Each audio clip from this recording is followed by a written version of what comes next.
Recording studio आमी। एक कोना पल के दूरी सहाय छोड़िए के माल हमर ससुरा में जाई। एक कोना पल के दूरी सहाय छोड़िए के माल हमर ससुरा में जाई। मोबाइल ही हम कभर हई हम कभर हई।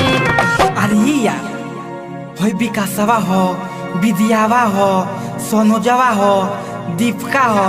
अरे मोर रे आ तू कौन बारा हो? जनी हाला कर बरियात वाला भाई हम लड़की के लवर होई। जनी हाला कर बरियात वाला भाई हम लड़की के लवर होई। Presented by Fast Music।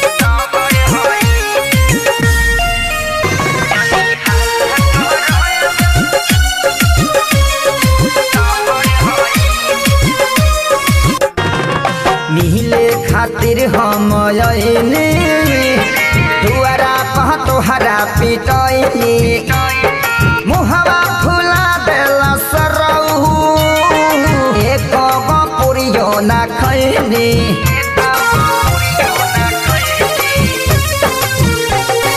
मिले खातिर हम आइनी दुआरा पह तोहरा पिटैनी।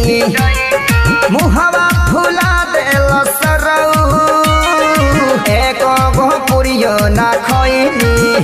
उ त करे सबर बेसबर हई हम बेसबर हई। रे रे रे धरा से निकल के मारा संता मार के रखे। ए भैया रुको ना रुको बताओ तनी रुक जा मोर मत मार लो। जानी हाला कर बरियात वाला भाई हम लड़की के लवर हई। जानी हाला कर बरियात वाला भाई हम लड़की के लवर हई।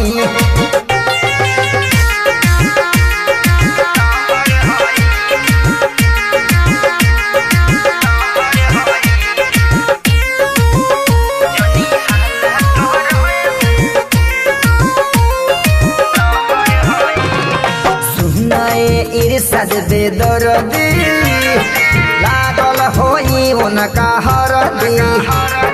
मिले ना देवे अखिलेश मन करे मर्डर कर दी।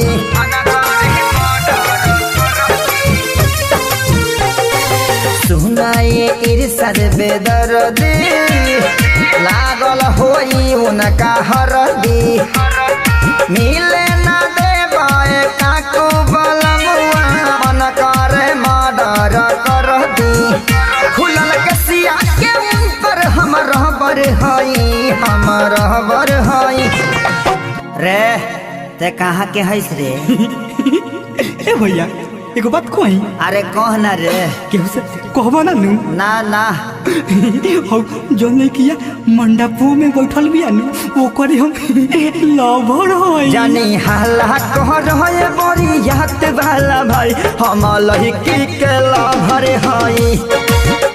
जानी हाला कर बरियात वाला भाई हम लड़की के